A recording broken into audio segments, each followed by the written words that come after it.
अस्सलामुअलैकुम वरहमतुल्लाहि वबरकातुहू।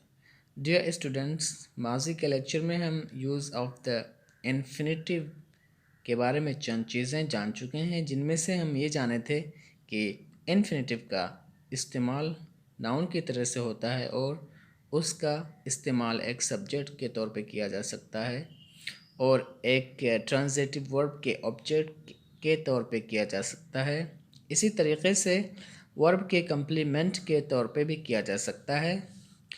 और चौथा, एक प्रीपोजिशन के ऑब्जेक्ट के तौर पे भी किया जा सकता है। इसी तरीके से एक ऑब्जेक्टिव कम्प्लीमेंट के तौर पे भी किया जा सकता है। इतनी सारी चीज़ें हम माजी के लेक्चर में जान चुके हैं और आज के इस लेक्चर में इन्फिनेटिव के बारे में मज़ीद मालूमात हासिल करेंगे और उसको कहाँ पे इस्तेमाल किया जाता है ये भी जानेंगे। तो आइए शुरू करते हैं। Point number 258।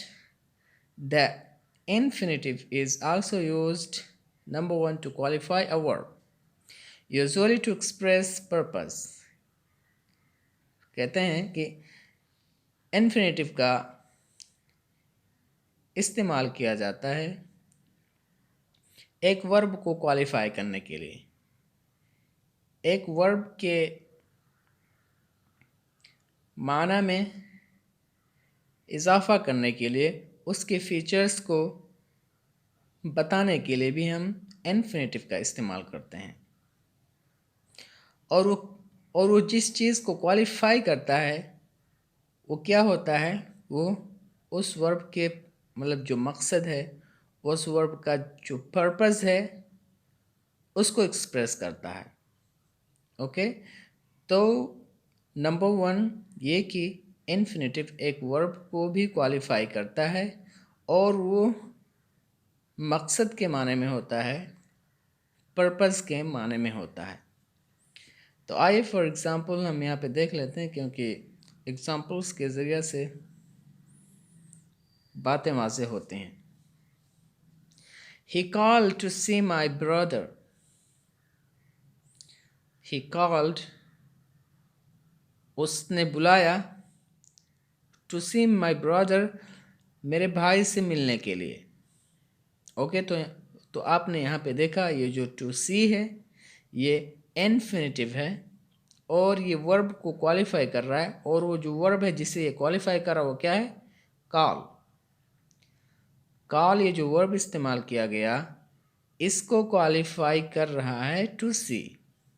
ओके, यानी मतलब क्यों, यानी उसने आवाज़ लगाई आपके भाई को, क्यों यानी उसने यानी आपके भाई को आवाज़ लगाया और पुकारा। मकसद क्या था, तो जो मकसद था वो क्या था, टू सी, देखना या मिलना। Okay, he called to see my brother, उसने बुलाया मेरे भाई को देखने के लिए। तो यहाँ पर टू सी यानी for the purpose of seeing my brother, मेरे भाई को देखने के गर्ज से उसने उसे बुलाया। ओके, तो आइए आप सेकेंड एग्जाम्पल को देखते हैं। वी ईट टू लिव, हम जीने के लिए खाते हैं, यानी खाने का जो मकसद है, खाने का जो पर्पज़ है वो क्या है, ज़िंदा रहना। वी ईट टू लिव, तो यहाँ पे जो टू लिव है ये इन्फिनेटिव है और वर्ब ईट को क्वालिफाई कर रहा है। ओके, तो इसका माना हुआ we eat for the purpose of living, हम लोग खाना खाते हैं जीने के मकसद से। तो यहाँ पर आपने देखा कि इन्फिनेटिव ने वर्ब को क्वालिफाई किया। आइए इस एग्जाम्पल को देखते हैं। आई कम टू ब्यूरी कैसर, मैं कैसर को दफन करने के लिए आया हूँ।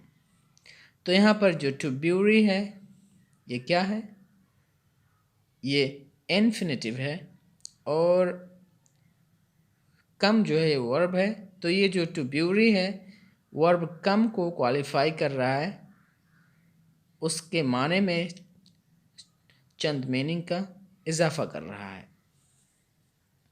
ओके, आगे वाले एग्जाम्पल को देखते हैं। He wept to see the desolation caused by the flood.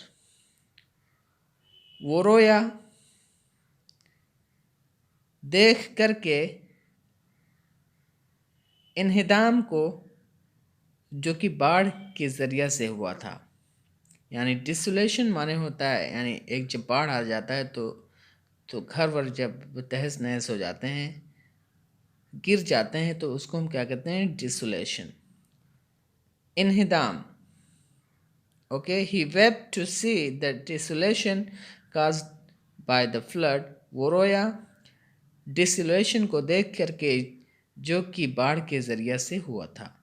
तो यहाँ पे देखेंगे आप, जो ये वीप है उसकी मतलब सेकंड फॉर्म है। इस वर्ब को क्वालिफाई करने के लिए इन्फिनेटिव लाया गया और वो क्या है? टू सी। तो ये जो टू सी है ये वीप को क्या कर रहा है? क्वालिफाई कर रहा है। तो जो फर्स्ट इस्तेमाल हुआ आज इन्फिनेटिव का, वो क्या हुआ कि एक वर्ब को क्वालिफाई करने के लिए हम इन्फिनेटिव का इस्तेमाल करते हैं।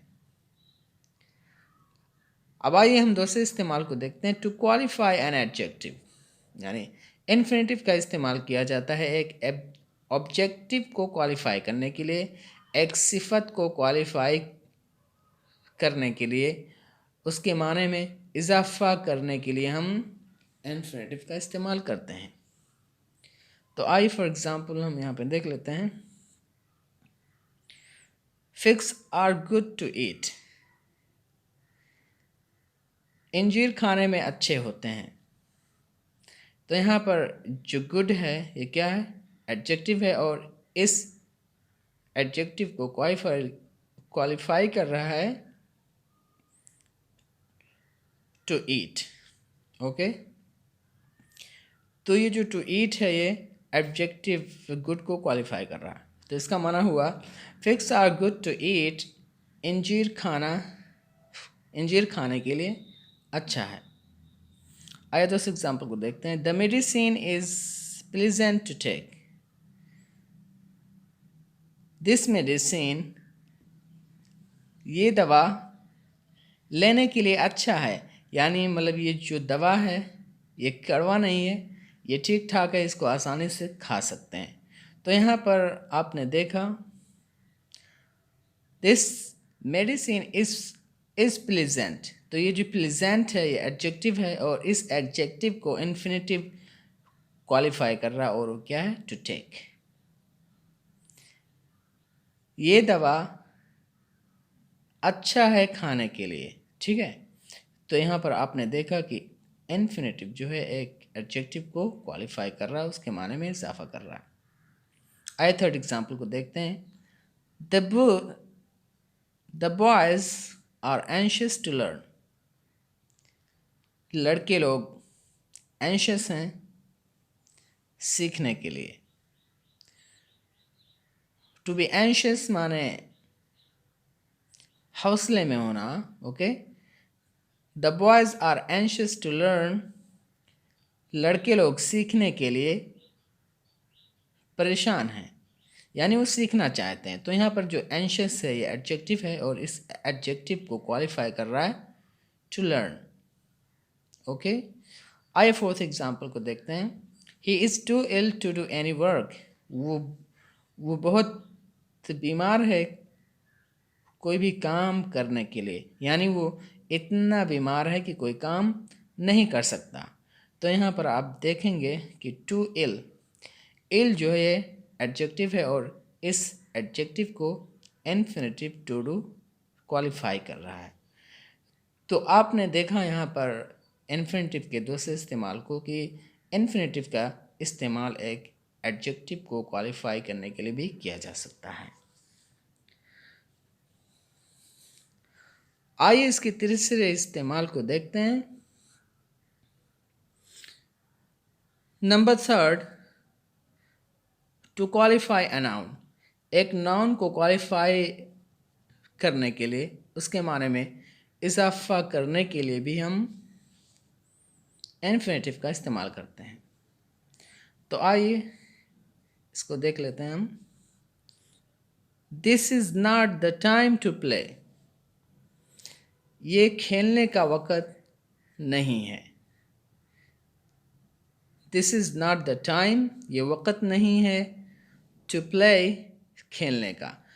तो यहाँ पर आपने देखा कि जो टाइम है ये एक नाउन है और इस नाउन को क्वालिफाई कर रहा है टू प्ले, यानी ये जो टाइम है ये खेलने का टाइम नहीं है। तो आपने देखा यहाँ पर नाउन टाइम को टू प्ले इन्फिनेटिव क्वालिफाई कर रहा है, यानी उसके माने में इजाफा कर रहा है। ओके, आइए आगे चलते हैं। You will have cause to repent, आपके पास वजह होगा, सबब होगा मायूसी का या अफसोस करने का, है ना। तो आपने यहाँ देखा कि काज जो है ये एक नाउन है और इस नाउन को एक इन्फिनेटिव क्वालिफाई कर रहा है और वो क्या है, टू रिपेंट। रिपेंट माने होता है अफसोस करना।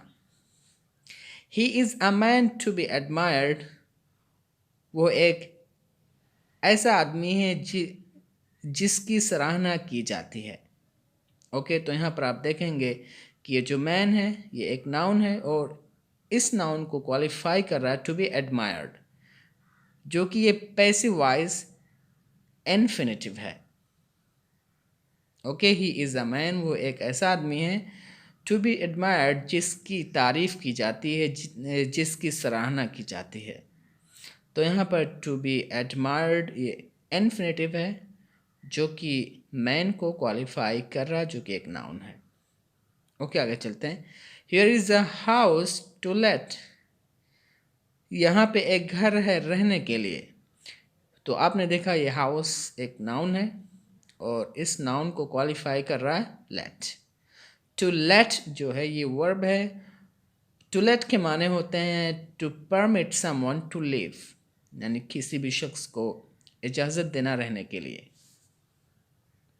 ओके, तो यहाँ पर हाउस को क्वालिफाई कर रहा है लेट। आइए आखिरी एग्जाम्पल को देखते हैं। This house is to let, ये घर है रहने के लिए। ओके, तो आपने देखा ये जो हाउस है ये नाउन है और इस नाउन को क्वालिफाई कर रहा है टू लेट, जो कि इन्फिनेटिव है।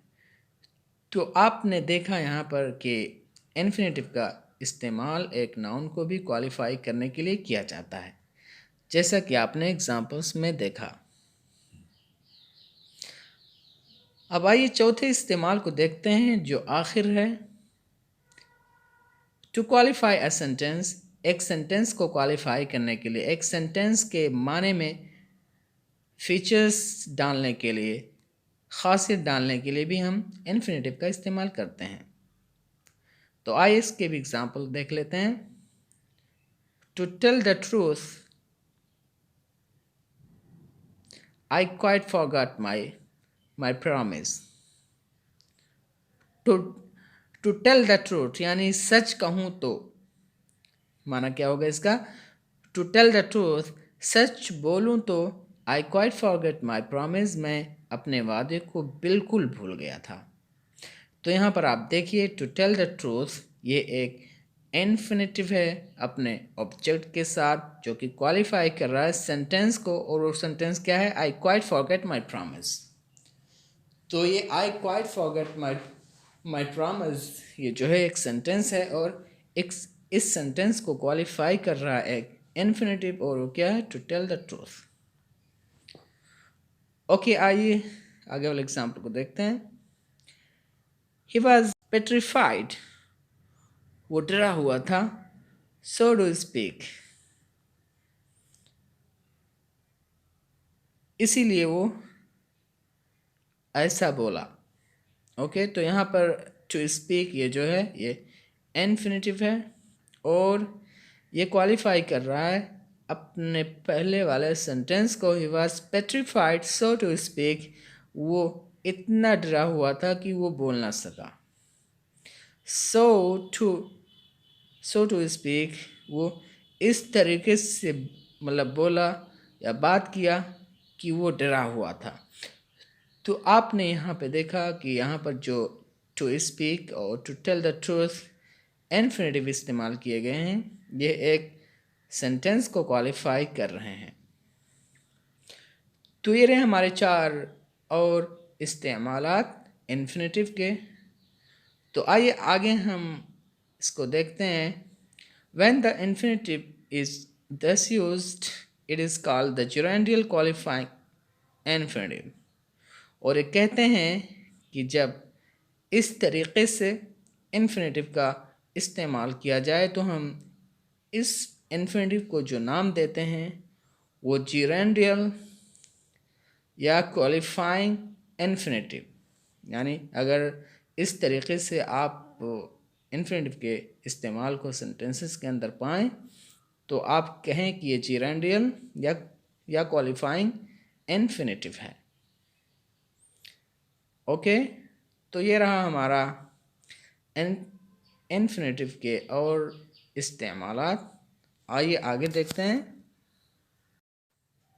पॉइंट नंबर 259, द इन्फिनेटिव में बी एक्टिव और पैसिव। कह रहे हैं कि जो इन्फिनेटिव होता है वो पैसिव वॉइस भी हो सकता है और एक्टिव वॉइस भी हो सकता है। व्हेन एक्टिव यानी मतलब जब वो एक्टिव होता है तो इट में have a present and a perfect form, यानी इन्फिनेटिव का इस्तेमाल अगर एक्टिव के तौर पे किया गया है तो उसके 2 फॉर्म हो सकते हैं, और वो क्या हैं? एक प्रेजेंट फॉर्म हो सकता है और दूसरा perfect form. And may merely name the act and it may represent progressive and continued action। और कहते हैं कि इनका इस्तेमाल प्रेजेंट कंटिन्यूस टेंस के भी तौर पे किया जा सकता है और परफेक्ट टेंस के तौर पे भी किया जा सकता है। तो आइए यहाँ पे हम देख लेते हैं इन्फिनेटिव एक्टिव के 4 सूरतें। तो इसका जो मतलब जो प्रेजेंट फॉर्म होगा वो क्या होगा? To love. और जो परफेक्ट फॉर्म होगा इन्फिनेटिव का वो क्या होगा? To have loved. Okay, to have loved. और एक्टिव वॉइस में इन्फिनेटिव का जो प्रेजेंट कंटिन्यूस फॉर्म होगा वो होगा to be loving, to be loving. और एक्टिव वॉइस में इन्फिनेटिव का जो परफेक्ट कंटिन्यूस फॉर्म होगा वो क्या होगा? To have been loving. तो ये 4 फॉर्म हुए एक्टिव वॉइस के इन्फिनेटिव के लिए। ओके, आप इस चीज़ को अच्छे से याद कर लें, अपने जहन में रखें कि एक्टिव वॉइस के जो इन्फिनेटिव होते हैं वो 4 सूरतों में होते हैं। उनमें से एक प्रेजेंट, एक परफेक्ट, दूसरा प्रेजेंट कंटीन्यूअस टेंस और तीसरा और चौथा परफेक्ट कंटीन्यूअस टेंस। अब आइए हम यहाँ पे ये देख लेते हैं कि इस इन्फिनेटिव के पैसिव फॉर्म मतलब कैसे होते हैं। तो पैसिव फॉर्म इन्फिनेटिव का जो होता है वो 2 होते हैं, एक प्रेजेंट होता है, दूसरा परफेक्ट। तो जो प्रेजेंट का जो एग्जाम्पल है वो है टू बी लव्ड, और परफेक्ट का जो फॉर्म है वो है to have been loved. Okay, तो आप ये भी जान लीजिए कि जो इन्फिनेटिव होते हैं उसके भी फॉर्म्स होते हैं। एक्टिव वॉइस में 4 होते हैं और पैसिव वॉइस में सिर्फ और सिर्फ 2 होते हैं। तो इन फॉर्म्स को आप याद कीजिए और जो इन्फिनेटिव के जो इस्तेमालात हैं उनको याद कीजिए और अपने जुमलों में उनका सही इस्तेमाल कीजिए। तो मैं उम्मीद करता हूँ कि आज का ये लेसन आप लोगों को समझ में आया होगा इंशाअल्लाह। सी यू लेटर। अस्सलाम वालेकुम।